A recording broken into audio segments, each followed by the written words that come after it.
just giving a little bit of background about yourself, and then we'll kind of open it up to some questions and different things to that nature.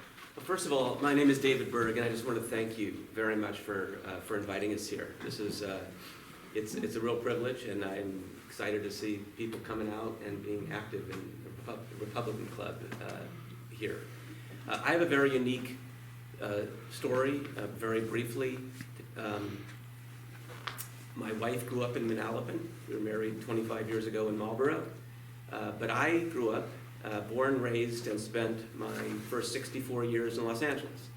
After we got married, we decided where we were going to raise our family, and I'm a lawyer, and I've been practicing for a long time, and so I had an established practice in LA, and so for obvious reasons, we decided to raise our family there. We lived there for 25 years. We have 3 boys, 20, 19, and 17. Our 17-year-old son is playing on the CBA varsity hockey team, which is why I've got my phone open, because they're in the Gordon Cup final tonight. But I'm here because this is really important to me, and so I didn't want you to think I was rude, but if my wife is texting me the score, so I'm going to be looking down. We moved here last year because LA is an utter free fall, and it's become unlivable, and the only silver lining for us for this horrendous last 2 years of this, the pandemic, but worse, the reaction to the pandemic and how it's been handled, was that I realized I can live anywhere and I can still practice law there. And so we got out of Dodge the minute we could. We bought a house here in Howell, near Freehold and Colts Neck, and we've been wanting to live here. Our family is here. We love it here. And this is where we wanted to be, and we finally got the chance. And so we moved here, and I had no intention of running for anything. But frankly, I was so infuriated after the November election that Congressman Smith voted for the infrastructure bill. I thought it was the most horrendous decision. I couldn't believe we finally had these radical Democrats on the rope, and what happens? We bailed them out. And then I look back, and it was really surprising to me that I'm a pretty politically aware guy. I follow politics. I'd never heard of this guy. Where I lived, I could never run for anything. I lived in left-wing Democrat districts my whole life. My Congress people were Henry Waxman, Howard Berman, Brad Sherman, and that was it. Nothing, it wasn't me. But I was so furious, and I found out about his vote for the January 6th committee, and I looked back and saw other votes, and I said to my family, I've never had an opportunity like this. I can't just sit on the sidelines. At this point in my life, I got to jump in and try to effectuate change, or what am I doing? So I just did it. I qualified as a candidate and went out and started raising money, and didn't know much about anything of all these bylaws you're talking about tonight, but I know that we need real conservatives. Real conservatives in Congress, America First conservatives. If the Republican Party isn't going to stand against these radical Marxist Democrats that are trying to take over our country, and if you aren't looking across the border and seeing what our future looks like, and understanding what is happening in this country, then what do we have a Republican Party for? What is the point? What is the point of holding a seat for 42 years if you're just going to be a namby-pamby, go along, get along, mutual back-scratching guy that is not standing up for the values in this district? That's why I'm running. That's it. I just want to help my country. I want to fight for my country. It's purely altruistic, out of love for my country. I've met Daniel. I think he's a wonderful guy. I've met Mike Blasey. I think he's a wonderful guy. I've never met Mike Crispy, but he's a terrible guy. About to meet him. He's all right. He's all right. And I'm sure if we're all running to challenge this guy, then we have values in common. And one of us needs to emerge as the candidate to take this guy down and overcome this line crap and actually get a congressman in CD4 that represents this district, that's going to fight for our country and is going to take advantage of this red wave. And so I'm offering myself, and I'm happy to talk about specific issues, my background, I'm a lawyer. I know how to cross-examine people. I've been doing it for 35 years. I think that's necessary. But that's why I'm here. And with that, Awesome. This is going to be one of the more unique races that you'll see, not in New Jersey, but in the country, because we're very friendly with one another, and you don't typically see that in a lot of competitive races. I've broken bread with both of these gentlemen separately. I met David by proxy of a mutual contact. Got together and had dinner, great time. One of the smartest guys that you could speak to. Had a lot to say. We had a wonderful time in Marlboro. And Mike, I've come across him twice. One of the most charismatic people you ever meet. Well, wait till he starts talking, because he steals the room whenever he's there. So two fantastic guys, all right? And you don't often hear this in a lot of races. I'll tell you a little bit about my background. I'm Daniel Francisco. I'm from Manalapan, New Jersey. That's where I grew up. My parents are immigrants from Portugal. I live in Englishtown, and I'm on the council there. I've served for 2 years. I'll give you a little insight into my political adolescence. I was politically agnostic. When I was a teenager, when I was 18, you couldn't get me to be interested in politics, and I went to Rutgers University.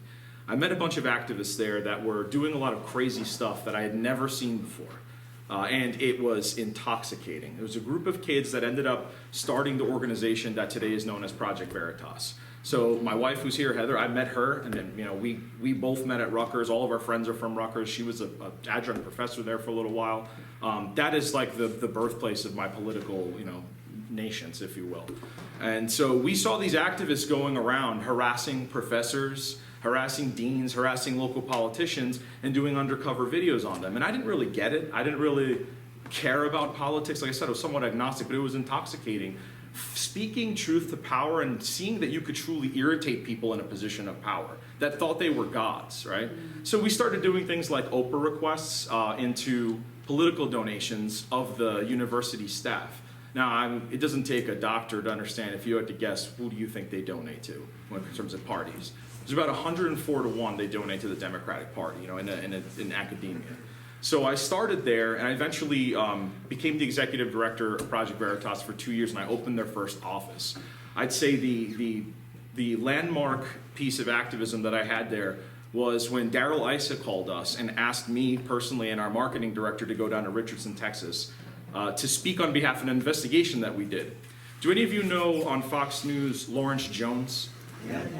Okay. I hired Lawrence Jones at Project Veritas for that investigation. It was an investigation into the Obamacare Navigator program. So with the ACA, what they did was they put aside tens of millions of dollars for all of these nonprofit organizations to get baptized as Obamacare Navigators. It was actually a licensure that the federal government came up with. And Lawrence, who's a phenomenal actor, very smart kid, he and a couple of other people that we orchestrated this investigation went in and got these Navigator programs on tape committing fraud by leading the applicants coming in to lie about their health care, right? Saying that they're not smokers, lying about their weight, lying about other medical status in order to get a cheaper premium on the directory, right? Because you had to go through your state directory to sign up. The federal government wanted people on this, right?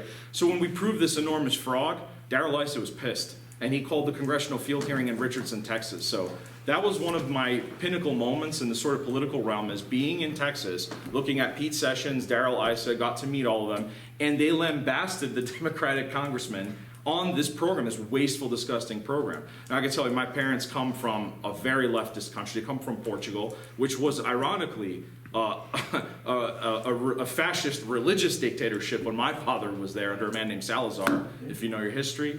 But very leftist, right? It's very normal in my father and mother's home country to see a socialist parade like in the city with hammer and sickle flags. Like, this is not hyperbole, this is what people see. And they're like, oh, that's the Communist Party. They're just there having a rally, right? So I'm very sensitive to this stuff, and when we saw this kind of fraud, I was enthused, doing this kind of activism. It kind of defined my experience for a long time.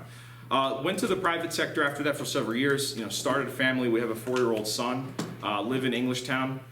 And the number one space that I'm most passionate about is the Second Amendment firearms space. I spoke when I was at Project Veritas to the New Jersey Second Amendment Society, and I got to meet Alexander Rubian, who's now the president there, and I did a ton of activism with him for about 5 or 6 years, storyboarding a lot of investigations. I don't know if you guys are aware, how many of you are firearm owners or firearm enthusiasts? Okay. So you are all intimately familiar with how abusive our licensure system is, the FPIC process. I mean, Alex and I led and storyboarded investigations into police departments. You can look up on YouTube. There was one in, I believe, 2015 into Orange, New Jersey, where the detectives openly tell you that they discriminate against the applicants by their race, gender, age. They literally say we don't want old ladies having guns because they can't handle a gun properly. We don't want women having guns because they're too small. And we don't want those people. Now, mind you, this was a black man, the detective, talking about how he doesn't want those people, black people, having guns in his town. That's the kind of discrimination from a civil rights perspective that we face in this state. And that sort of inspired me to get involved in that movement. So I've given talks, across the state for about 5 or 6 years with Alex and other groups. My friends here started their own organization, formerly known as New Jersey Second Amendment Sanctuary. They're responsible for putting through a ton of measures at the county and local level, and I applaud all of their efforts too. They've done a lot in the last couple of years. And ultimately, I partnered with an organization called Firearms Policy Coalition. And how many of you know about concealed carry laws, carry privileges, right? So in New Jersey, we functionally don't have that. We have what's called justifiable need, which is a legal clause that prohibits you from being able to carry a gun on the grounds that you don't have a legally justifiable reason to carry a gun. Well, my namesake, Francisco, the case Francisco v. Cook, is in federal court. I'm a federal plaintiff to fight for your right to have that natural right to carry a firearm. And if you're following the Supreme Court, the Nisper v. Bruin case, it's going to be decided in June. When that gets decided, likely a 6-3 decision in our favor, it's going to get remanded down to my case, back down to Monmouth County Superior Court, out of federal court. And next year, you're all going to be able to carry a gun because of groups like FPC that are fighting for our rights. So I'm a huge advocate of natural rights. I've been involved in the movement in New Jersey for years. My family immigrated here in the 80s. I was born and raised here my entire life. And same thing as these two great guys. I see a guy like Smith, who to me is a total statist. I think if you were to eliminate the fact that he's pro-life and does a lot of humanitarian work, if you were able to say, all right, I'm going to mute those two words and you can't talk about that for the rest of your platform, I don't think you'd have anything to say. I mean, it's literally the only thing this man has. So I'm proud to be here with you guys. I'm thankful that you guys invited us. It's a great opportunity, and you got great people here to chat with. I just got to add something. So I don't know if you know this, but Plumstead Township is a Second Amendment Sanctuary Township, and Ocean County is a Second Amendment Sanctuary County. That's awesome. Part of that group. So. And that's thanks to these guys right here, ironically. So I appreciate that Plumstead is in support of that measure. And, there's great, I always say in the darkest recesses of hell is where you find the most hope, right? So New Jersey is a statist dump. This is the worst state in this union when it comes to civil rights and burdensome taxes and big government. And it's like that iron in the fire, right? Worst. Maybe second worst. But it's like being an iron in that fire, right? You get molded by that fire, and that's why our activists here are some of the best and most pure that you'll ever find. So I'm proud to be here and happy to answer any questions, and we'll kick it off to Mike. All right. I appreciate being here with everybody. Sorry I was a little bit late. Came from a different meeting, but I'm just so glad to be with you all and introduce myself to Plumstead. So my name is Mike Crispy, and I declared my candidacy for this race on January 3rd. Prior to that, I was in conservative media.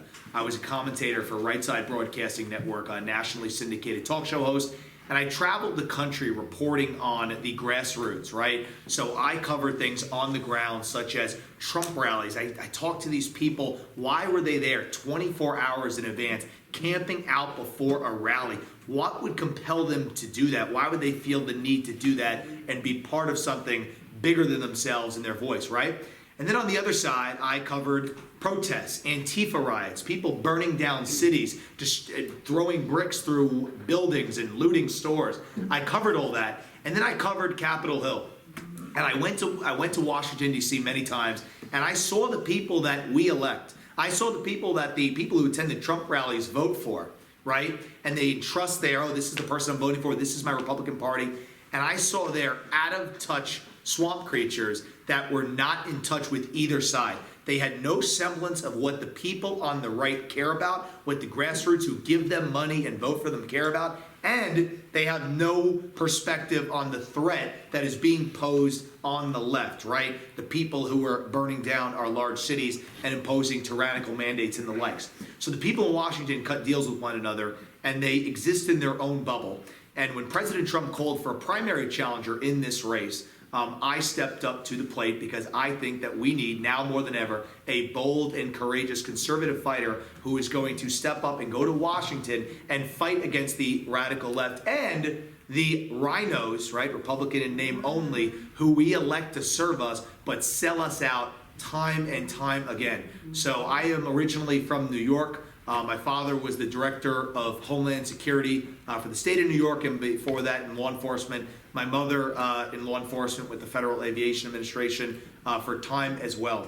So my family, public service has run in the family, and I'm proud Italian Catholic upbringing. Went to college in North Carolina on a football scholarship, and then soon after moved to New Jersey, where I've spent my entire adult life.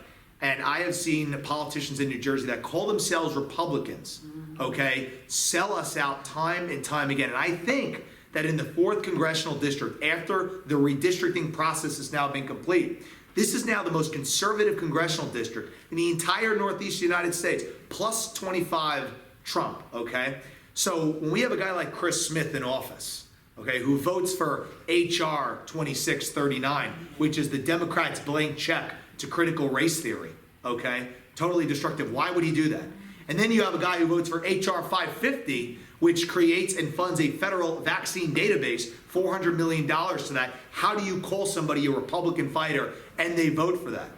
You have a guy who votes for against funding for the wall. He was only one of 5 Republicans who did not stand with President Trump when he wanted wall funding. And he votes for amnesty and DACA with Nancy Pelosi time and time again. And as Mr. Francisco points out, he is the worst on our Second Amendment and assaulting our constitutional right to carry a firearm. So I see a guy who comes around at election time, he acts like he is a conservative fighter, but he gives Joe Biden the lifeline when he needs it most by voting for a $2 trillion infrastructure package that funds things such as, and I'll tell you some line items because, again, being a reporter and doing this, Chris Smith says, oh, this is great infrastructure for Monmouth and Ocean counties.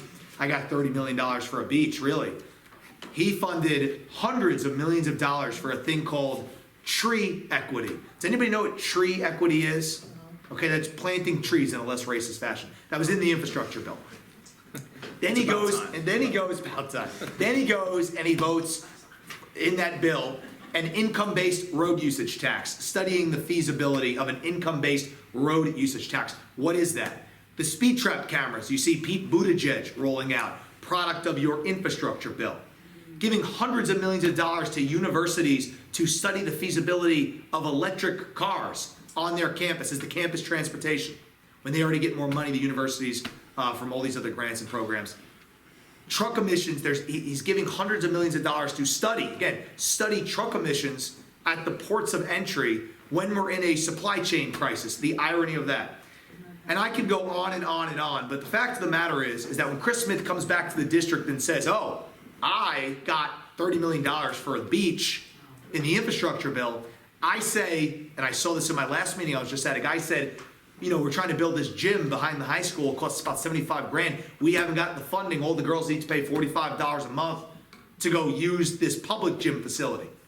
So I see politicians who come in during election time, they talk the talk, and they say, oh, I'm voting for these things, and this was good for the district. But there's a reason why President Trump called for this primary challenge. And I think, again, I've covered a lot of politicians. I've interviewed, I've talked to many of them. I've investigative reported with them. And I have seen people gravitate towards the America First movement like no other. And I think there was an astute reason why President Trump woke up the masses and tuned them into local politics and tuned them into people like Chris Smith, okay? And Chris Smith clearly, after 41 years in Congress, cannot be a fair and impartial arbiter for our rights in Washington. So I'm running in this race because, when I saw the call, when I saw President Trump make the call, I got a call from a man named Roger Stone, who is a legendary political consultant working for Reagan, Nixon, Donald Trump, Governor Kane, and many state races. And we talked about this race, and we decided that it was time to take Chris Smith on and fight for bold America First principles, have a well-organized, well-funded campaign. We're very much well on our way to doing that, and running a race where we can put Chris Smith into retirement and elect a bold and courageous fighter who will go to Washington and not capitulate to the left that never wants to work with us. They never work with us, and all that time they've never given us a lifeline. But then people like Chris Smith go and they throw a lifeline to Joe Biden when he needs it most, and his agenda is faltering. And you see AOC say we need to pass the infrastructure because it's part of Build Back Better. He gave that lifeline and he sold us out, and he's done it time and time again. And I can name the bill line items, and these fine gentlemen up here know about those line items. But we need somebody who's bold. We need somebody who will not negotiate with the far left. We need somebody who will stand up for these rights. And in the most conservative congressional district in the Northeast, which is what this is, we need somebody who's going to act like it, uncompromised. So I look forward to speaking with you all. I guess we're doing Q&A, but I look forward to speaking with you all. And I look forward to earning your support in this race. And it's just great to be here with so many patriots and so many folks, who just love our country, are tired of seeing what's going, and know that in 2022 it's our last stand to take it back from these people who want to systematically change the country and not fight in our best interests. So that's why we're all running in this race, and that's why I'm doing it as well. So thank you very much for having me, and thanks very much for listening. So I'm going to open it up to questions. Any question you guys ask, everyone should be able to answer that's sitting up here. It's only fair. So just raise your hand. I'll pick on you, ma'am, back there. Yeah, how do we get to, how, do you have a contact, or how do we see more about you? Are you online, or? Yeah, I'm sure we could each probably give you a business card, let you know about, we all have our own respective socials, websites. Because if I didn't see the flyer, I would have never known this was even happening in this town. This town has poor communication. I have some material back there, and you can go to my website and Yeah, I have that. I have that. No, I appreciate that. It's not easy. This is a heavy lift, and I love what both of these gentlemen said. And the one word I want to underline and bold is fight. We need fighters. We need somebody that's going to stand up for our values and our principles. And the line items that Mike mentioned are incredibly important, but it's really about even a bigger picture, about losing the forest to the trees. That infrastructure bill is a woke bill. It is full of this climate crap, and the climate alarmism is what these leftists are using as a deliberate attempt to undermine our economy and to bring about the sort of radical change that they have in mind. I mean, read Mark Levin's book. I mean, he calls it out. This is an outgrowth of the no growth movement. That's what it's about. And they stuff this garbage into these bills, and a 42-year congressman can't figure that out. I mean, it's really astonishing. And it was Pelosi more than Biden that these 13 bailed out, because the squad was balking at that bill. The squad didn't want to vote for that bill. It wasn't leftist enough for them, and they were either going to not support the bill, and the bill was going to fail, which would have been Pelosi's biggest crisis of her political career. And as a Californian, I've watched that woman, along with the rest of them, Maxine Waters, and God forbid Kamala Harris, for a very, very long time. Or they were going to vote for it and create a true split in the Democrat Party, which has to happen.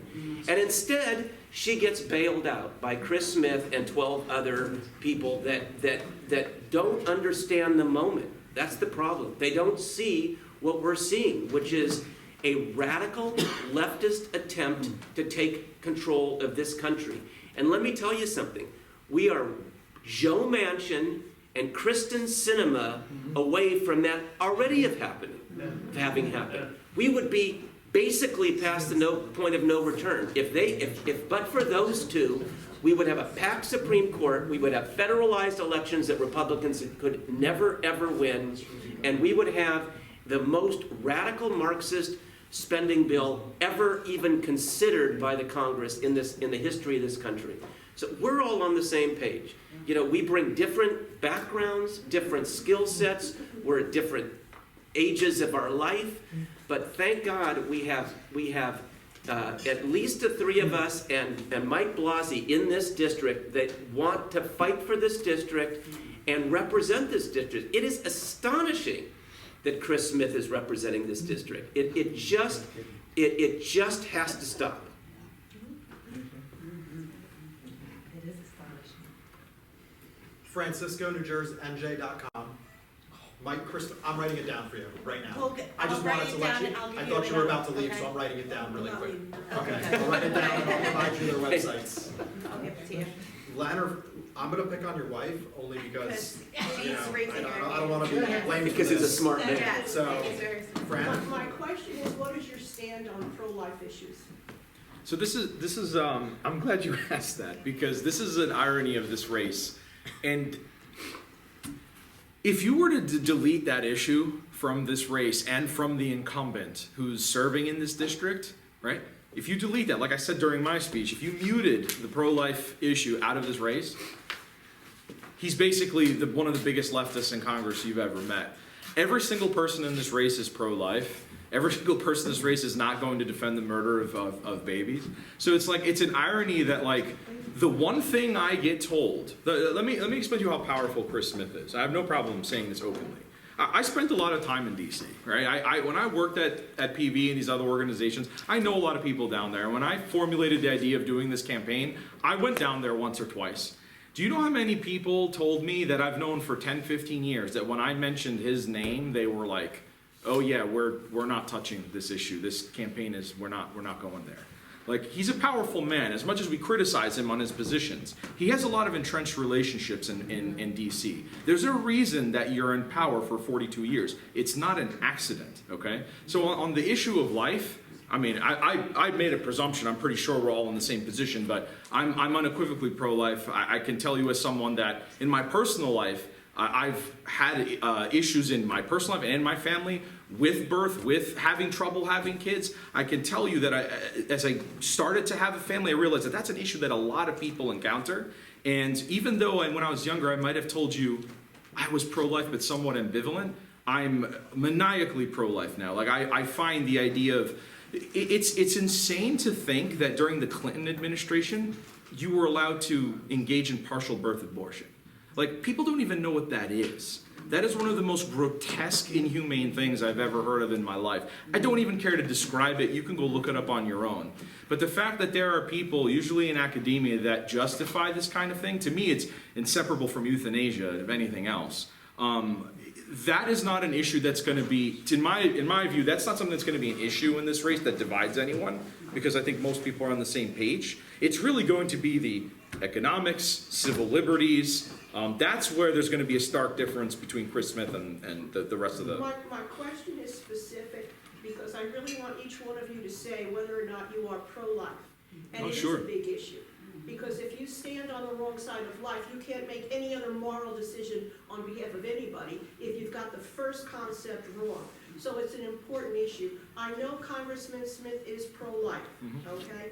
I understand his votes, okay? Which is why I'm sitting here listening to you, because I am a conservative Republican woman who's very disgusted with the votes. And I'm looking. Right now, he already has the endorsement of Ocean County Republican Club.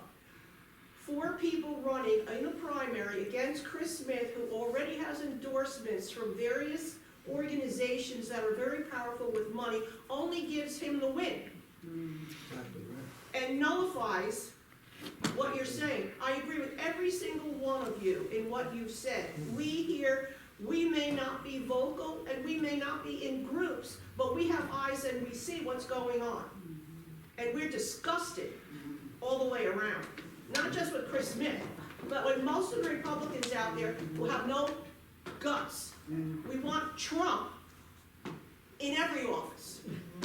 Because he's the only one who has stood there and fought back against these radical leftists that are taking our rights from us, right and left, and we're sitting here like idiots.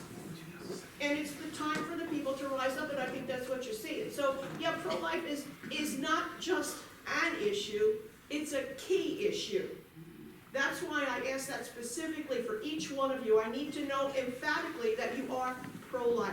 pro-life. You just And wanna if go you down, can, if you can put a gamut, pro-life has a kind of spectrum, if you can tell us where on that spectrum you stand for pro-life, that would be awesome too. so really quickly, we'll start with Daniel, Mike, David, 1 minute, just yes or no, if there's any. That's it, yeah. So the Spectrum is one of my favorite games. Yeah, that's all I have. My favorite game. My favorite game. And I don't think my wife is going to be offended by me saying this. I've lost 3 children, okay? So trust me, if anyone understands, like, the importance of this issue, it's me. I love the Spectrum game. And I've spoken to moral relativists on the right and the left, and I go, tell me when to stop. And this is the thing. This is what you should ask people who are pro-choice. Let them pick a point, 3 months, 4 months, 30 days, and accept it. And then go, okay, I accept that your view is 3 months. Good, I'm glad you took a position. Now, will you stand in solidarity with me to support the criminalization of anyone that engages in that act after 3 months? Because you just told me you think that's where life begins. And you know what invariably they'll say? Oh, well, I wouldn't do that because I can't go there, and that's someone else's moral. They're all relativists, okay? So my point on the spectrum is 0, to be abundantly clear. Fine, thank you. Yeah. And to agree, I mean, 100% unequivocally raised in a strong Catholic household, 0 exceptions, pro-life, and I totally agree with everything that he just said. It's the most important issue, to your point. You can't have that, you have no morality, so you need to have that. So 100% pro-life, and I'm glad that every candidate I believe in this race is, I think. Mr. I certainly am. I don't even know that it's a spectrum. It's you know, either you believe in the sanctity of life or you don't. And so I do. And I'm a serious Jew, and let me tell you, you know, that's the quote of the night, by the way. What I mean by that is I take Judaism seriously, and the vast majority of my co-religionists my family, my friends, I'm the immediate past president of one of the largest synagogues on the West Coast, my fellow synagogue members don't take Judaism seriously. They have allowed leftism to substitute for Judaism as their religion. It's certainly true of the Reform Jewish movement. You know, I'm a member of the conservative Jewish movement, big C, but it's the same thing is happening there. You know, but our religious background leads to the same place. These are human beings, and you know what Mike is saying about trying to find a line and the ridiculous. I'm also a lawyer and a constitutional lawyer, and Roe versus Wade is such an abomination of legal writing and reasoning. But to try to come up with a point on a spectrum, there's only 2 points. Okay, there's conception and there's birth. Anything in between is just based on current scientific technology or somebody's feelings. And the history of the abortion movement. I mean, anyway, but I do agree with Daniel. I think this is not a distinguishing issue, even for the congressman. But it is extraordinarily important. And as are many other things, including the dress rehearsal for a police state that we've just lived through for the past 2 years. I'll interject real quickly, just so you see where the cultural divide has gone, which this is not going to be an issue in this room. But Governor Northam, the former governor of Virginia, are you familiar with that radio interview he did? Yes. Keep Okay. them comfortable. Deliver the baby. And he suffered no repercussions. That's where the culture is, right? They're talking about euthanasia. They're not talking about abortion. They're talking about murder. That was murder. Yeah, Very so good. they're talking. Here in New Jersey, that was New just Jersey's- passed in January. Yeah, I went to Rutgers. This was a common vernacular. It was a common substance to be discussed on campus. My wife taught there. Like, tell you any day that they'll say that's their right to do that. There's people who believe it goes up to 2 years old. Like, they're that insane. So the culture has gone far away from this point, and it's important to know that that's where the enemies are. I have to correct you, and I know I'm giving you some fodder that probably I should reserve for Mike, but, in 2017, okay, Mr. Pro-Life had an opportunity for his priority on pro-life to go straight up against his fiscal irresponsibility, and instead of showing that, hey, you know what, I'm fiscally irresponsible, but when pro-life goes against it, I'll take that. No, he did not, and he voted not to repeal and replace Obamacare, when he could have, and with his vote, we might have not had it still, and which is been the greatest instruments for the left to drive home funding for abortion through Obamacare. So that's just, for feathering your cap, guys. He voted not to repeal and replace the ACA in 2017. Right. And that is, It's the he's not as biggest. pro-life as he seems. And everybody up here would have voted against the Definitely. ACA. Every single person would have voted against It's, that. it's the biggest sin in the world to think that the federal government puts a metaphorical gun to your head and says, give me your money, and then I'm going to fund murder with it. That is one of the largest sins that I can possibly conceive. And like I said, I don't think you're going to find any distinguishment between us, even the other people in the race, but it's a very important issue, and I agree. What did he think he was gonna do with that pro-life movement when he voted to certify the election? I mean, Political future. yeah, yeah. like, Preservation. So he still has a position, right, so he still has his own position. His own position. But I mean, you just squashed, the pro-life, you just gave it to Joe Biden, so, Len, did you have a question? Nice question. Been involved in politics a long time. Okay, all 4 years, I have no problem with, I would vote for any 4 years. But if all 4 years get on the primary, Really quick, Len, who's the fourth? Mike Blasey, Okay. Blasey. There's actually five. There's another There's person in the actually race too. Yeah. Isn't somebody else? And She there doesn't may be like our more. club, is what it seems like, so we're not gonna. Well, I wouldn't even consider it. I wouldn't even consider these 4. Actually, 2 people are announcing their candidacy today. My question to you is serious, and I'm following politics, and I'll give you a prime example. I go back. Before 4 of you are on the ballot in the primary. Thank you, Chris Smith, you just elected Chris Smith as our candidate. And I go back, way back in 1968, in the mayor of New York City, you had Mayor John Lindsay, okay? He ran a Republican, he was a liberal, but the Republicans didn't nominate him again in 68, he ran before. And you had he was nominated Liberal Party. You had a conservative and a Republican named Markey out of Staten Island. You had a conservative and a Democratic. They put him. Guess who won? They split the conservative vote. Lindsay got in again. So my question to you is, if all 4 of you get on the primary, you just elected Chris Smith. So how are you going to come together? You need one strong candidate to be on that primary so we can have a candidate. Because if all 4 of you run, I'm being very practical. You open the door, Chris Smith's gonna walk right through, and he's gonna. Len, can I answer that? It's like a football game. The line opens up and he's gonna run to the back and he's So gonna Len, get. could I Yeah, he's got it. redo your, just really quickly, if it's the same? It's the same, Awesome. It's probably the same. So if a front runner emerges This is it. from the candidates, do we get commitments that you're gonna back out and endorse the front runner so we can get Chris Smith out? That's the bottom line of it. How would you How does the determine the front- front runner? There you go. Well, I think, look, the bottom line, unfortunately, is money is the mother's milk of politics. Let's just be honest about that. And, as much as I can't stand the federal election crap, which is just an incumbent protection racket, and there's a lot of those around here, I'm finding out more and more. The one good thing about the federal election law is that it requires transparency, and so we all have to report where we are with fundraising. And there's going to be reporting at the end of March. And it seems to me, that whoever emerges at that point as the clear leader, I do think that the rest of us need to support that person. I do believe it. I'm telling you right now, I'm not doing this because I have a burning desire to go to Washington, D.C. God forbid. I'm doing this because I want to fight for the country and because I want to replace Chris Smith because he's bad for the country and he's bad for this district and we don't have much time left. So I'm going to fight like hell between now and the end of March. I'm going to do what I can. I'm going to make my voice heard. I'm going to speak to as many people as I can. I'm going to raise the money I can. and then we're gonna have to see where we are at the end of Is March. that, let me ask you all, is that your benchmark for all of you? Whoever had the most money end of March?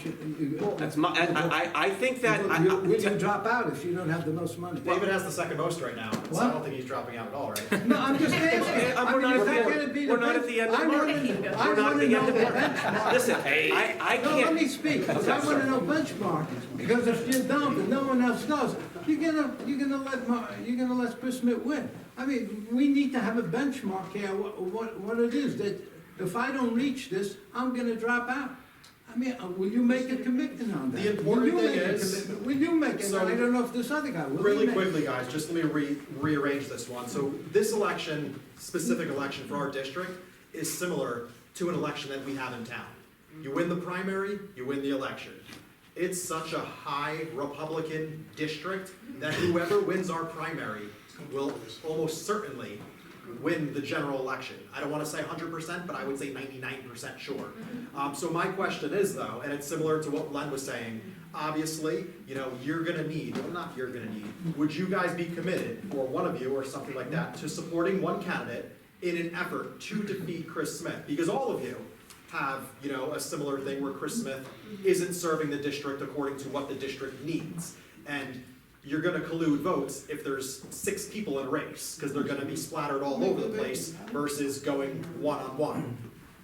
my So I answer think is that- yes, so, and I can speak, you know, let the other guys speak. And I do think, though, that we have an important role to play between now and then, because if each of us is able to raise our stature and educate different people and reach different people, then if and when any of us, if and when we together coalesce between whoever really is the front runner, then we can bring our people to that person. So it's an important role, but I am saying yes. I'm on the one hand going out and asking people for money and asking people for support. Go to my website, throw in a couple bucks.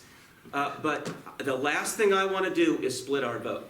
So I am not going to let that happen. I can only speak for myself. If I somehow get, you know, and the guy that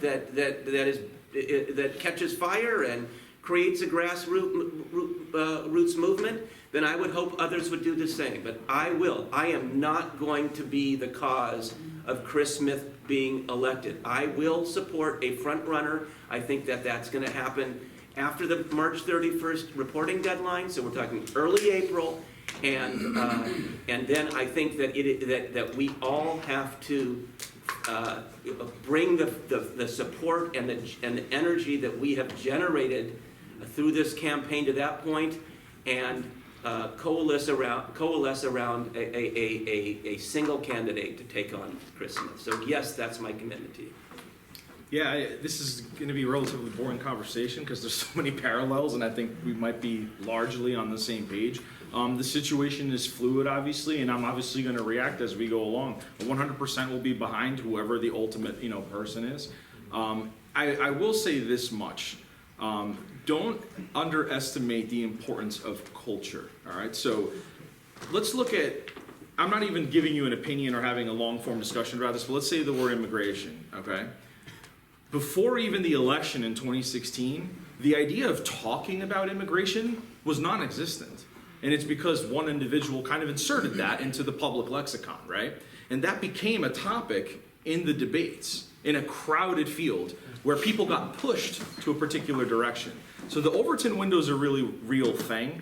And although we largely have a very similar foundation, we all have individual strengths here and unique perspectives, unique skills, unique jobs where we will stand apart slightly from one another. So in essence, to answer your question, sure, yeah, I'm of course going to look at this from a practical standpoint. And ultimately, I would love to see Chris Smith out of that seat. I've said publicly a couple of times now that as much as I have differences with some of the candidates in the race, I would take any one of the 5 of them over Chris Smith. I have no problem saying that publicly. And you see the convivial atmosphere amongst us here talking in front of you tonight. Yeah, but my question though is to you is at what point will you make that decision? I mean, if you start going into May, then you got. No, you have to decide by April anyway, because then you're on the ballot regardless. So it's really like April is going to be that cutoff. So you absolutely will be sensitive to that. This usually happens after Q1 reporting.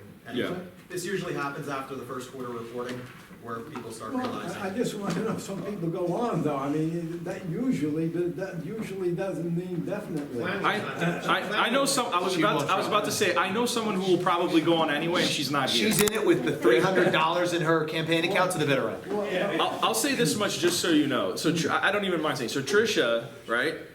The namesake of this when you mentioned at the beginning of this conversation, because she's come at me once or twice online, which is fine. This woman knew about this conversation tonight, claimed that she wasn't invited, right?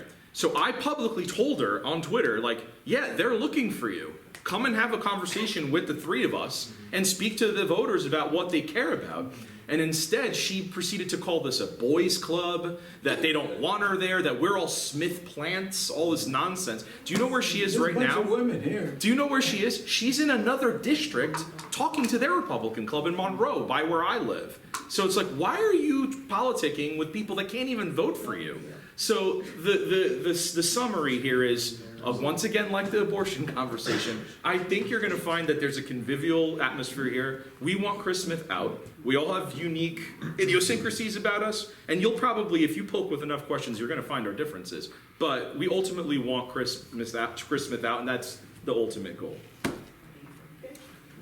Yeah, I would agree. I mean, I think that it's going to emerge at the end of the reporting period. I mean, again, our campaign is very well organized. We made the Monmouth County Convention through a great grassroots organizational effort. We've raised a very strong initial fundraising haul. Obviously, it was after, I declared after the start of the first quarter.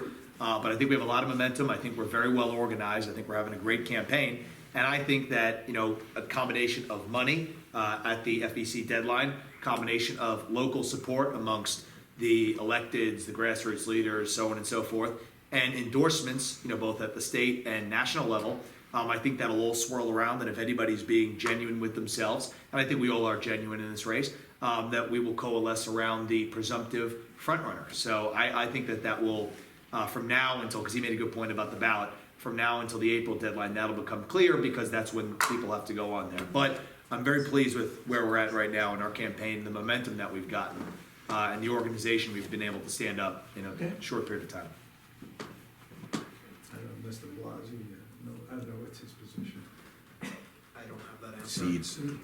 I can't speak, I'm on the campaign management team, but I think maybe even David could speak to that as well, from our conversation yesterday.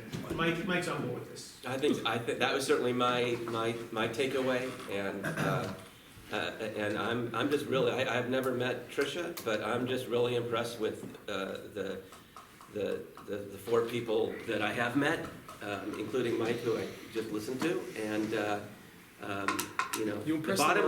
the bottom line is we got to save the country. That's it. Amen. That's it. We're not America first. Period. So I think you were starting to ask a question. He went to a Lacey Board of Ed meeting tonight. He promised Nikki Stoll, she's a big advocate for medical freedom. He promised her that he could be there tonight. Yeah. So that's where he is. And he got, they got kicked out, actually. He was just texting me. There's shenanigans. Is this the Board of Ed, or? Did they put him in cuffs? Do you know that's where?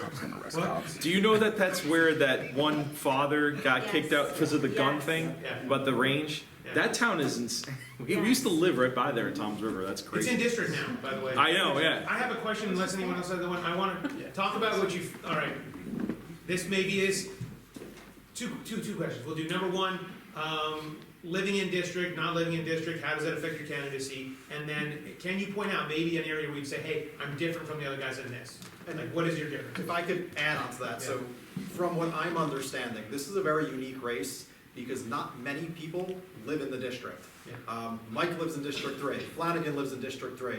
I think you were redistricted into Yes, District 3. I was districted out. Yeah. You're in District 4. I'm in District. I'm I'm in District 4. Come on. Okay. No, I live in, first of all, and Blasey posted that he's the only guy in the district. He lives in District 3, which is a fact. Look at the map. And Mike Crispy lives in Seaside Park now, which is in the district, very much so. In the district. So, yes. So this is a unique race because normally everyone's kind of in the district for the most part historically. So just to Dominic's question, if you guys could address Dominic's question for the most part, Well, I do live in the district, and Mike Blasey showed me, it's hard to, Freehold Township seems to be the one town in the district. You got them off on his In Monmouth County. mail from the election commission yesterday.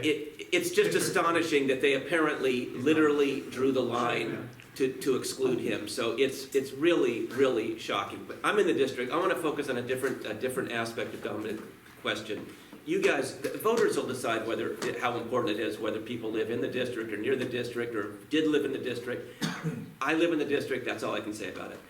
The one skill set that I bring that is different from these very, very bright and talented gentlemen that I'm up here with is, it seems to me that if the next Congress doesn't investigate the horrendous COVID response, the horrendous election that we just experienced, the Reichstag fire abuse of January 6th, and these fascists that are running these committees, and the Biden corruption and the Clinton corruption, if we don't investigate that, and we don't learn from this, and particularly the pandemic lockdown, that this, as I used this word before, and I truly believe it, what we have just experienced, and we are still experiencing, and Canada is seeing it in stark reality, is a dress rehearsal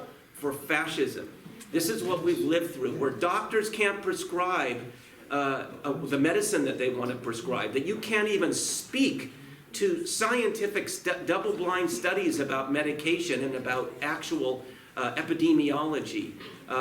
That they've learned that if you instill enough fear, if you terrorize people enough, they will give up everything. They will stay in their house. They will shut down their business. They won't go to synagogue or church. They will give up every single God-given right that they have in this country under our Constitution. That's what they learned. That's what these leftists learned from what we've just gone through. And if we don't get to the bottom of it, if we don't pull these people in front of Congress, Fauci, Collins, this guy, Peter, whatever his name is, that took the money and filtered it through Wuhan, these people that are running the January 6th quote committee, if we don't do that, then bad on us, and we will not have learned the lessons we have. And the one thing I can tell you is I've been a business litigator for 35 years. My skill set, other than blabbing on and talking with my mouth, is that I know how to cross-examine witnesses to get to the truth. That's what I do for a living, and that's what I want to do more than anything else. I want to get to the truth of what we've lived through. So that's the answer, Dominic, to in terms of just the specific skill set that I have. I'm also 64 years old. I'm not looking for another career. I'm at a different point in life. So I'm just about going down, giving a little bit of myself to this country, making sure we learn the lessons, and getting the hell back to beautiful New Jersey, where I want to live, thank God, and I do live. Just We'll let them answer. Yeah. and if we could, I don't wanna rush you guys, but like, minute, 2 minutes. Yeah, I'm or- sorry. No worries, it's I don't know informative. if you know this answer, but why is it, since you're a lawyer, why is it that it's taking so long for all these wrongs that have been done? Durham, you're talking about? All of it. It's From the designed beginning for of it to not COVID. happen. Well, first of all, nothing else. I don't know, I mean, there's nobody else investigating anything. Durham seems to be putting together quite a compelling case. This is a very, very complicated case. I was as frustrated as you were. I kept thinking, it's gonna be before the primary in 2020. It's gonna be for the general 2020. But what's happening in the last few days is quite illuminating. Anyway, I've used enough of my time. I don't want to let these guys answer. So I have much less faith in the institutions of the state to believe that any sort of investigation is going to come to light and haul people off to jail, and the Guantanamo Bay is getting prepared right now. I mean, I laughed when all of those kind of things were being said in the ethos between the 2020 and 2019 era. I live in Englishtown, right? So it's a donut hole town inside of Manalapan, where I coincidentally grew up. My parents still live there.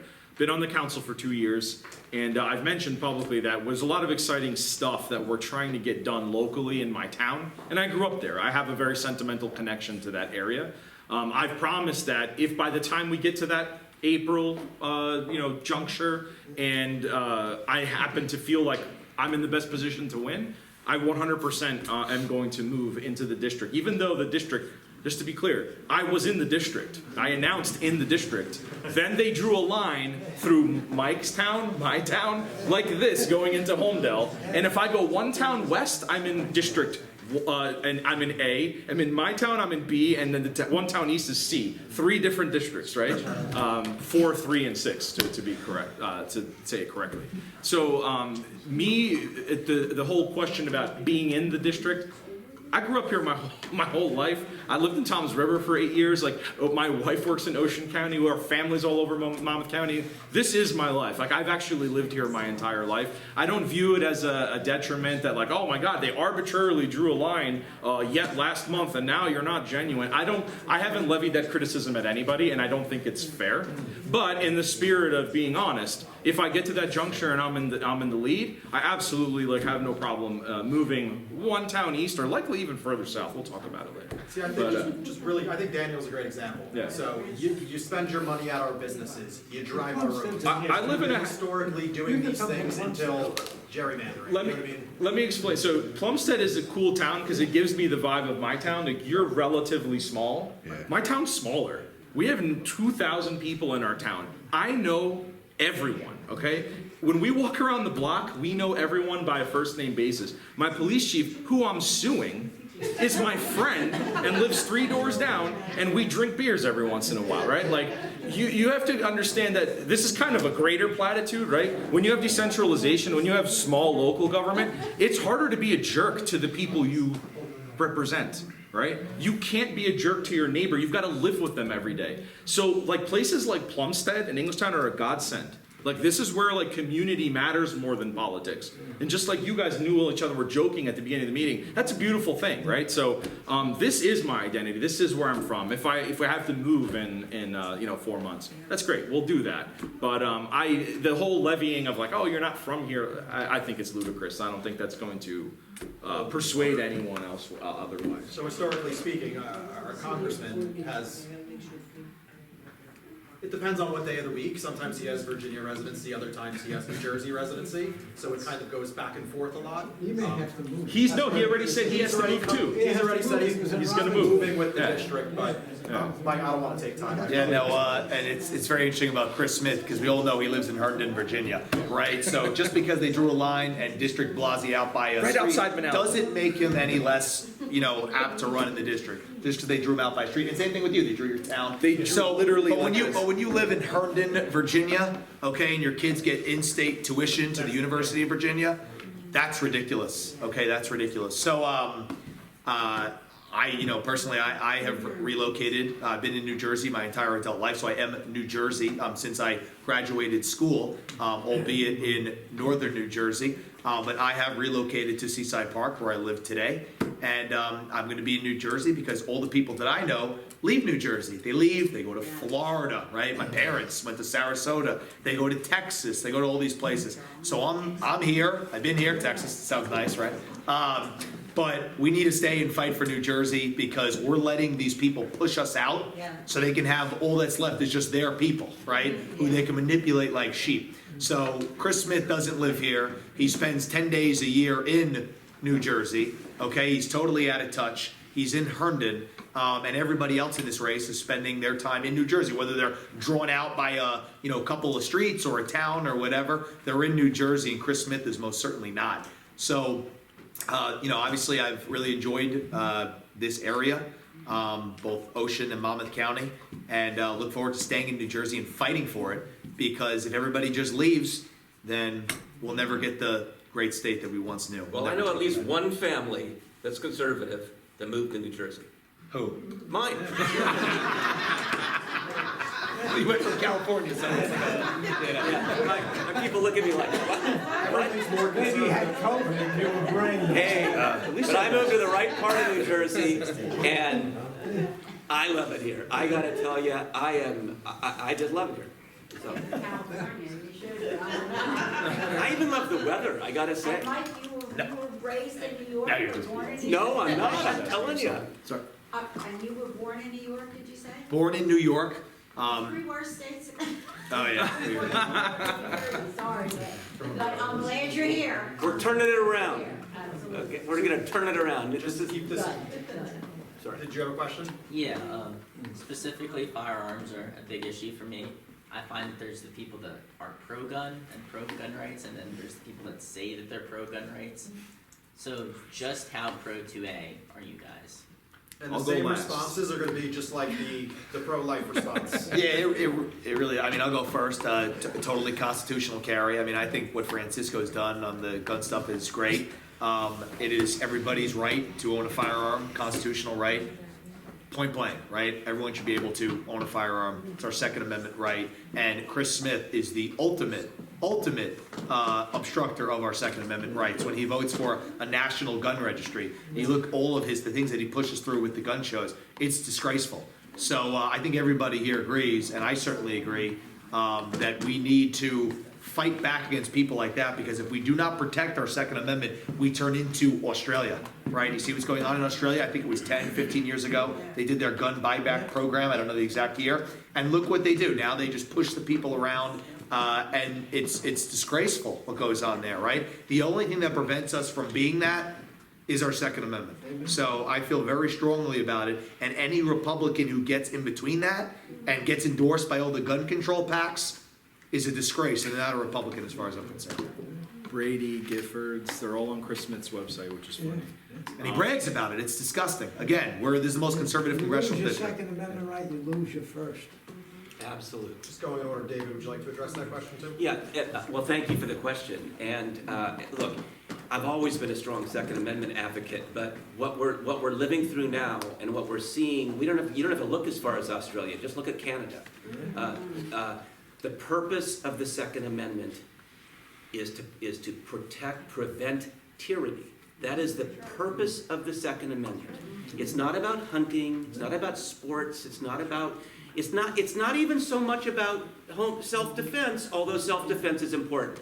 It's a bulwark against tyranny. That's what they wrote it. That's how they described it. If you study the Second Amendment, which I have, it's absolutely clear that that is its purpose. And that the need for the Second Amendment has never been clearer in our lives and maybe in the entire history of the country. And I do agree that the people that are running this country right now, and it's not Biden. And we can all speculate. I'm sure, we probably can think of a former president that we all have in mind that we think is actually doing it through Susan Rice. But whoever it is, believe me, those people would do what Justin Trudeau's doing in a heartbeat if they thought they could. And they are trying. They are trying, but they can't. But they haven't gone to this level of fascism that we're seeing over the border. And the reason is because of the Second Amendment. And so I agree. That is a hill that we have to die on. There is no compromise. Our Second Amendment. One other point that I'll make, and I'll just again bring up my religion. The one thing that would have prevented the Holocaust in Europe is if the Jews had been armed. It's the only thing. Jews would have been murdered, but 6 million of them wouldn't have been dead. And that's the first thing Hitler did when he came to power, is disarm the population. This is critical.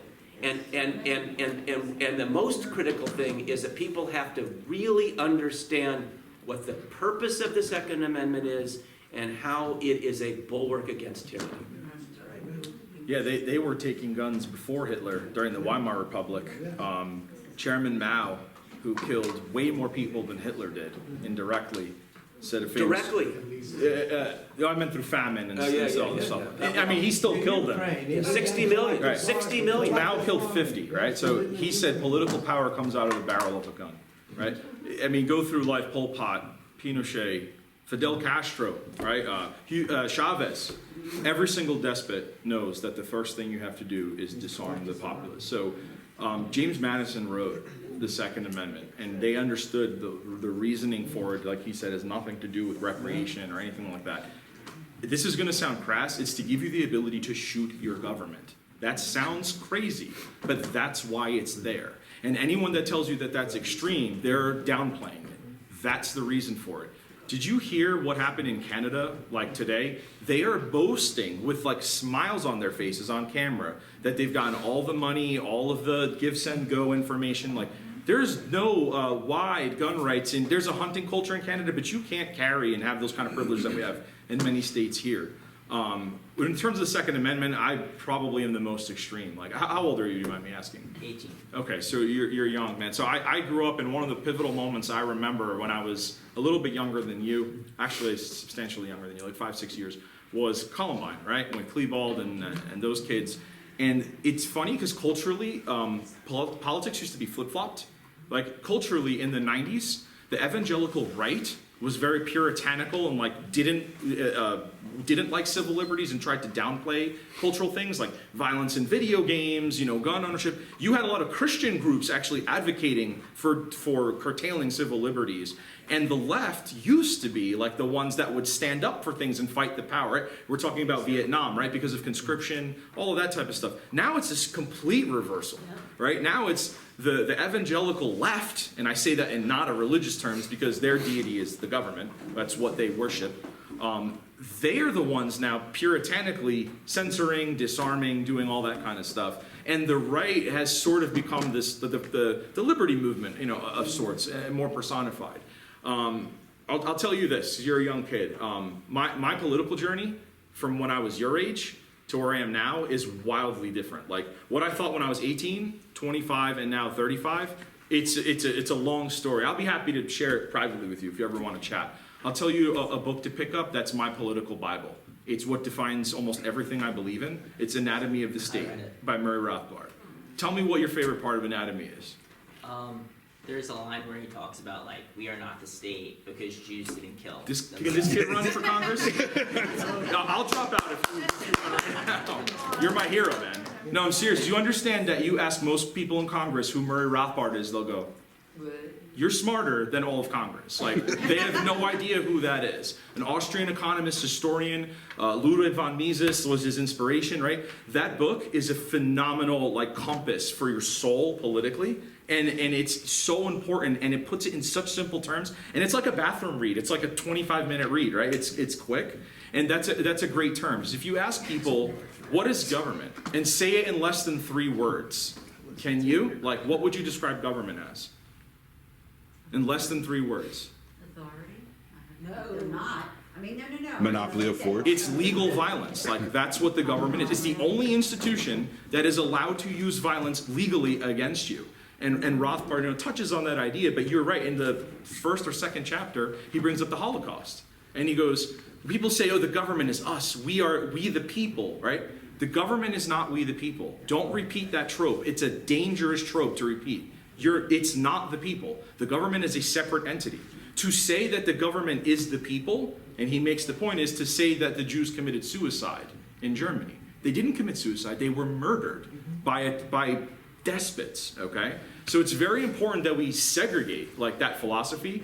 God bless you for reading that book, man. I didn't know what that was when I was 18. Do you know when I read that book? 2 years ago, a year ago. Like, and now that's like my Bible from a political perspective. So gun rights, you want me to say where I stand? You should be able to own a machine gun, full automatic, without a background check with a tank in your driveway. How extreme is that? I challenge you to find someone in Congress who will say that. I'll say it. You're in the right town. Yeah. Does anyone else have any questions? Oh, and by the way, one last thing. Remember the defendants in my case, okay? My police chief, who I'm friends with, the county superior court, the New Jersey State Police, and the Attorney General, okay? Do you know how many enemies I've made putting my last name and my family on the line? Do you know how many people have threatened me and also told me that my name is persona non grata in Monmouth County where I live? Like, that's no joke. Like, if you want to talk about being principled, like, go up against the police in New Jersey and the state police and then tell me you stand up for Second Amendment rights. Like, trust me, it's a slippery slope, but there's the best part, the happy ending. We're going to win this year. You're going to be able to lawfully carry a handgun in New Jersey by next year. And it's because of the efforts by these groups and, people that put themselves on the line for these cases. All right, I will point out, I will make a little bit, since it's all been kumbaya, and I love this guy. Yeah, let's take a dump on each other. No, I'm not gonna take a dump, but I will say that, I personally am not terribly troubled by the nearly 100-year ban on fully automatic weapons. And I do not think that citizens should be able to have a tank in their driveway. But sorry. You can buy a machine gun. I just print it instead. But that's really up till there, we're in total agreement, 100%. And the only other thing I want to say about the philosophical discussion about government is, and this may be naive. I believe in the Constitution. I cherish the Constitution. The words "we the people" actually have an enormous amount of meaning to me. In this country, we the people is the government. And if we are either sheepish enough or stupid enough or frightened enough to give up that ownership of our own government, then that's our fault. All governments are not the same. Our government is of us, and it's our job, every generation, to make sure that doesn't change. And it's never been this close to being gone. It's hanging by a thread. To me, the response isn't to say, to hell with it. To me, the response is to say, that Constitution is what we fight for. That is what defines us as Americans. And so we better make damn sure that the government is we the people. You must love Mark Levin. Is it Mark Levin? He's a constitutional. I admire Mark Levin a lot, and read everything he writes, and there's many others. I mean, there's many other brilliant conservative thinkers. But in my judgment, the Republican Party must be the constitutional party, and that must be the bottom line of what we stand for.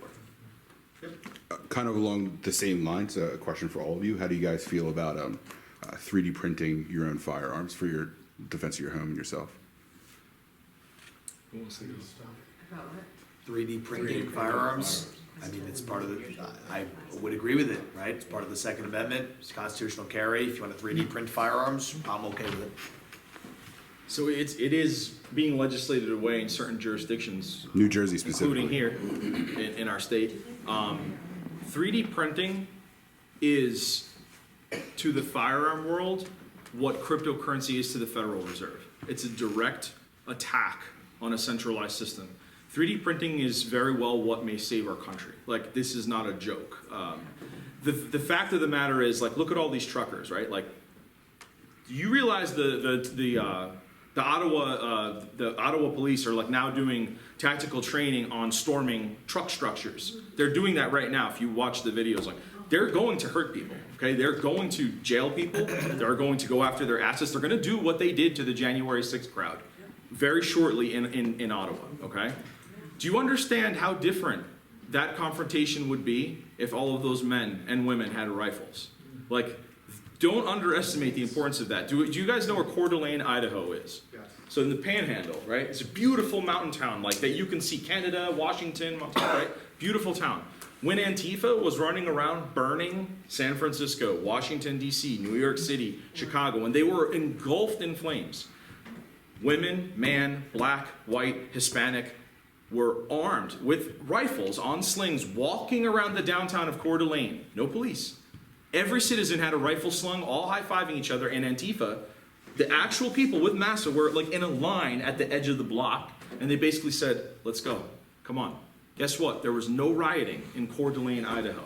And it has nothing to do with the government protect you. Don't ever forget the government has no legal duty to protect you. You are responsible for yourself.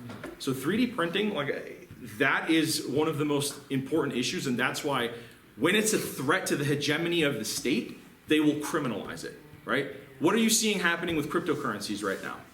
They are doing everything they can to control it and make our American fiat dollar a cryptocurrency so that they can then cancel you whenever they feel like it. Oh, you came to a public meeting and you spoke out, your bank account's frozen. You didn't pay a fine on a speeding ticket, your bank account's frozen, you can't do anything.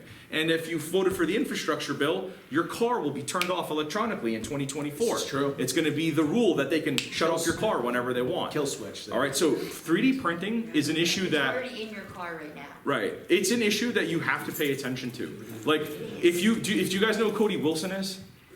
Okay, so Cody Wilson runs an organization called Defense Distributed. He pioneered the initial like Liberator pistol, which was like a small plastic 1 or 2 shot handgun. He has now engineered a CNC mill that can take an aluminum block and turn it into a lower receiver 100%, from a 0% block to a lower receiver for a mil-spec AR-15.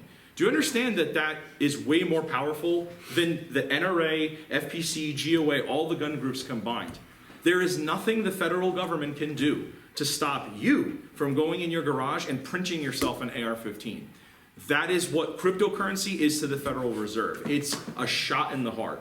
So that is one of the most important issues that we as activists in the Second Amendment space or in the liberty space have to become more familiar with and advocate for. Because it is your right as an American to sit in your garage if you have a mill and make a handgun. You know that's not illegal so long as you're not a prohibited person by statute, right? But you can make a firearm. You can print a handgun or a rifle.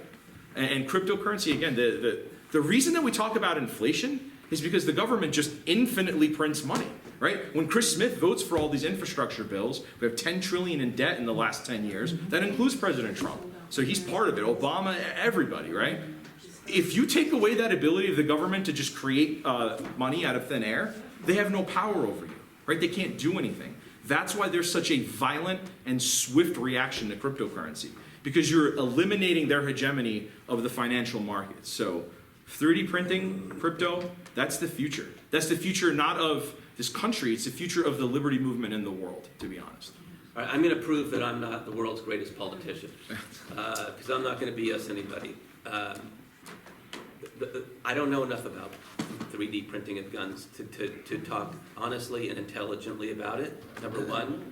And number two, my concern would be to make sure that people can't bring guns onto airplanes or into other confined spaces like sports arenas. I think that we do as a society have a legitimate interest in making sure that guns are not in some very limited places, and I don't understand the technology well enough to speak intelligently about it.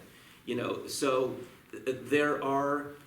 I'm not the absolutist that Daniel is. I respect the position. It's just not me, but I'm pretty damn close to it. I analogize to you can't shout fire in a crowded theater, despite the First Amendment. You can't defame somebody despite the First Amendment. So I think that there are some reasonable limitations provided that the American people have access to real firearms that prevent tyranny. I don't know that we need printable guns to do that. I don't think we need fully automatic weapons or tanks to do that. But we sure need, quote, assault weapons, which is a nonsensical concept anyway. We need semi-automatic guns, rifles, and handguns. And I'm comfortable with that being the line. I don't like the limitations on magazines. This concept of the database and all of the, what's happened recently is a blatant violation of federal law.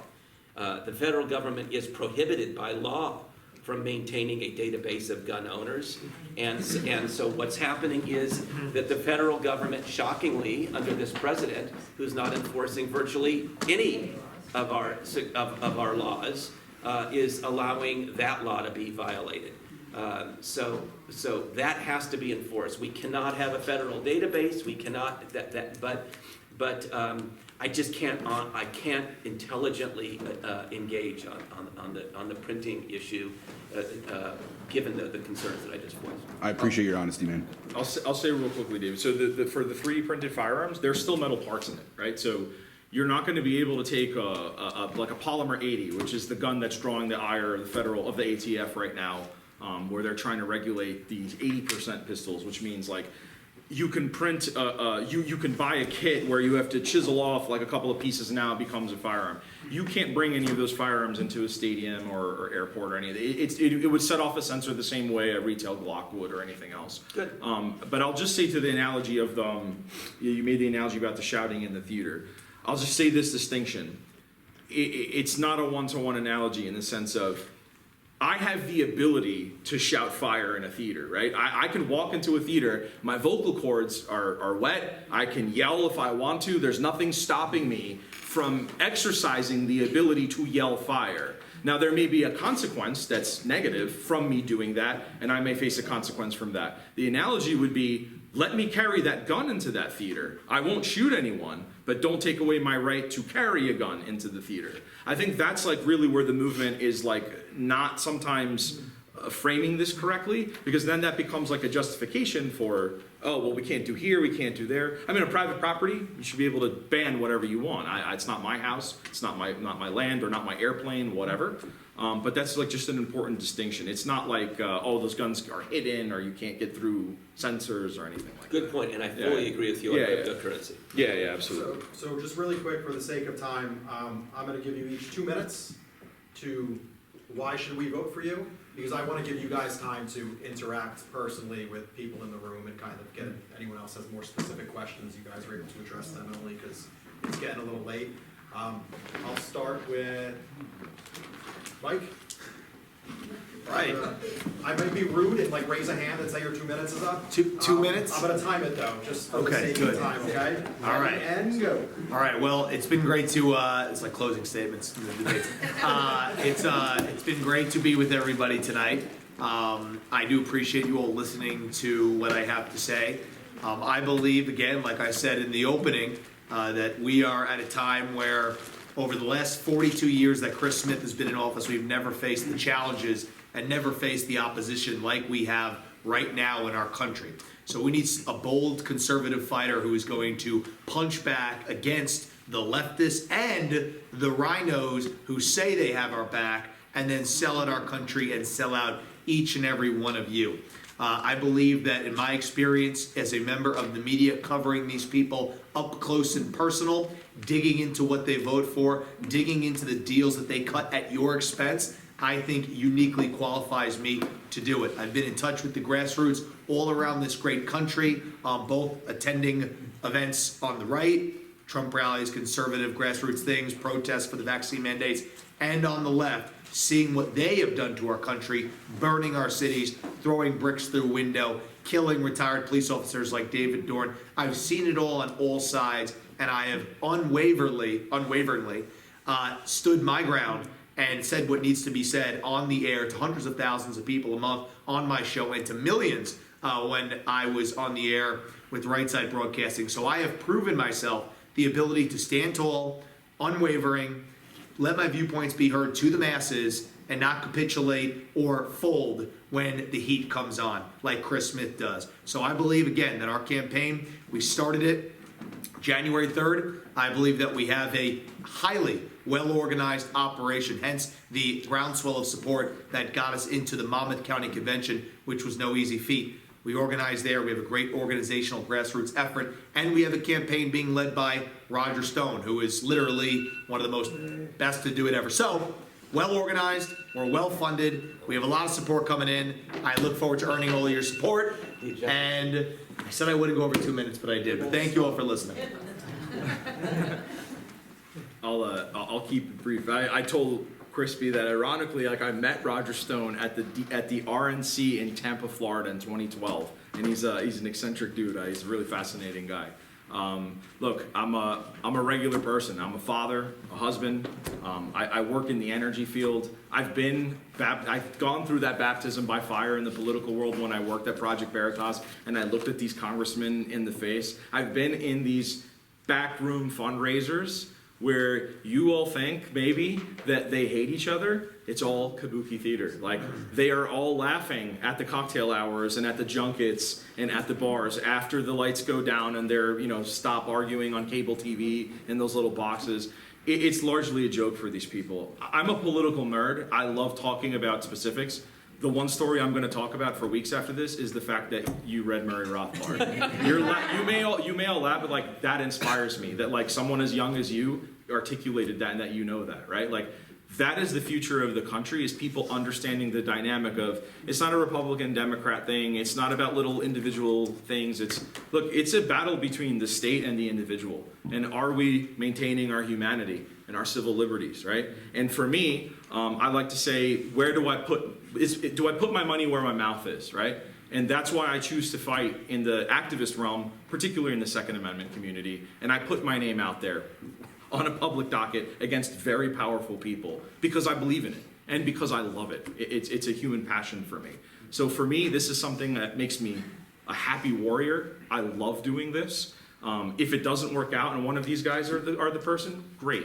I'm going to be happy for them, okay? As long as we can get out a person that, in my opinion, is no different than a leftist, statist, that I think is a detriment to this district, these two counties that I've called home for my entire life, that I'm raising a family in. All right, so this for me is a personal thing, and I'll just say, anybody that wants to follow up with me, I'll leave cards in the back and talk to you. You can ask me anything you want. Thank you. So for me, this has been incredibly inspirational to be sitting in the room with all of you, everybody here. I want the privilege of your vote so that I can go down to Washington, D.C. to fight to save our country. It's just as simple as that. We are not being led by strong leaders in this party. Thank God President Trump created a new Republican Party, a coalition that should be able to win every election. A coalition of blue-collar workers, of small business owners, of individual entrepreneurs, of minority communities, of families, and of intellectual conservatives. And what's on the other side? Radical academics, public employee unions, and a handful of urban community organizers that maintain the poor urban populations in abject fear, and their lives get worse and worse and worse. If Republicans can't win with that coalition, then there's a problem. There's a problem with who our leaders are in this party and who is speaking for us in this party. That's it. That's all it is. I want to go fight for my country. That's all it is, and I agree 100% that I will support the person who's the front runner by April, because I want to get rid of Chris Smith. He's a problem. He represents the problem. He is the paradigmatic rhino swamp creature. You don't get more rhino swamp creature than this guy, and he's got to be gone. So I've got a couple of pieces of paper back there. It's got my website on it. You get my email address, my phone number. I'm happy to talk to you. I would love your support. I'd love your vote. But most importantly, I love the fact that we all recognize that we have to save our beloved country before it's too late. We have very little time, and so we're going to do that. We're going to make it happen. America first. We've been talking all night about how bad Smith is. That both Monmouth and Ocean County Republican Club endorsed this man. Yep. Okay? They're the enemy too. Yeah. Okay? And the sooner we realize that, the much better off we're going to be. Remember that, Ryan. Okay? And I said it here. You guys can call it. I'll call up Sean Golden and Frank Holman and tell them to their faces. They are the enemy right now. I shook his hand Can last week. I make one point on that? As going through the convention process, it was totally rigged for Smith. We all know this. Knocking on doors, getting the support of people, and then they have to backtrack because their municipal chairman told them how to vote, or the chairman pressed their thumb down on them. That happened. Chris Smith went out there and goes, "Oh, we had a decisive victory." But the reality is that despite all the pushing down by the municipal chairs and Sean Golden using both his sheriff authority and his GOP boss authority, we still, with me as his challenger, got 1 in 3 people to turn their nose up and say, no, I'm not going to give in to your fear. Now, a lot of people in that county committee give in to the fear, right, because it's the easy thing to do. But the fact that that many people went against literally being threatened and pushed around says something.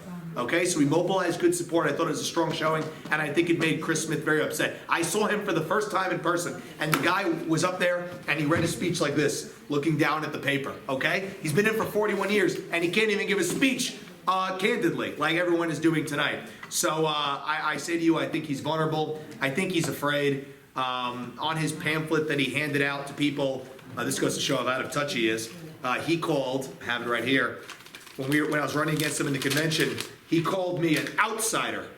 I'm like, how out of touch do you have to be to use outsider as an insult? And then he changed it. 2 days later, I was knocking in Howell, and I looked at the sheet, and he changed the term and printed all new documents to drop-in candidate, okay? So one of his consultants said, whoa, wait a minute, outsider's a good thing, right? That's how out of touch Chris Smith is, for perspective, okay? That's how out of touch he is. Just And he really said, yeah. Just to wrap this up, because we have business to take care of too. I want you guys to be able to speak to people, and it is getting late, so we do have to leave here soon. Sure. So just really quickly, for this group, it's quality over quantity. You have sitting committee men, you have county committee people, you have people that are very well entrenched within the Ocean County GOP in this room right now,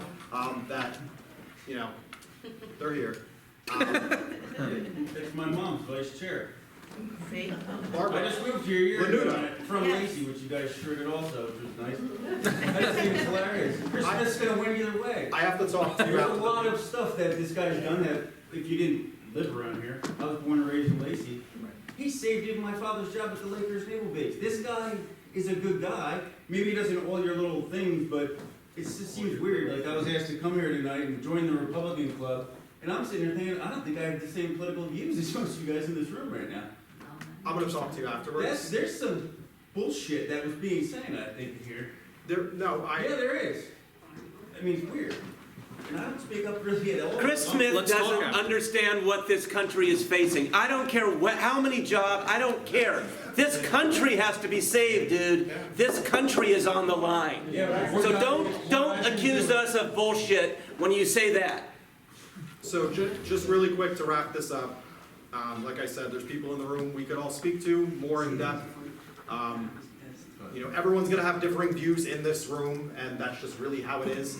However, this organization is an organization that sits under the umbrella of the Ocean County GOP.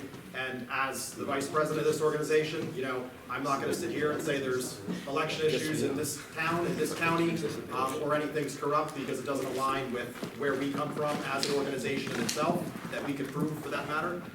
So everyone's entitled to their own opinions. Yeah, but respectfully, okay? Respectfully. Calling people out for bullshit is not respectful dialogue. I'm sorry. I'm not saying you, I'm just saying that the room seemed weird, that seemed weird to me. We quoted all the bills. That's when you were raised in Lacey and people are saying, oh, that's a weird town, isn't it? That's it, like.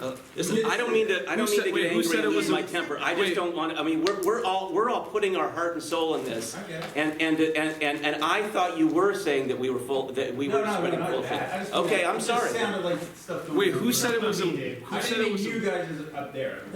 So just really quick, I want you guys to be able. All right, I want apologize. everyone to be able to speak privately and stuff like that. So I'd like to make a motion to adjourn this meeting. I would like to make a motion to adjourn this meeting. I second. Thank you. I didn't know he said it.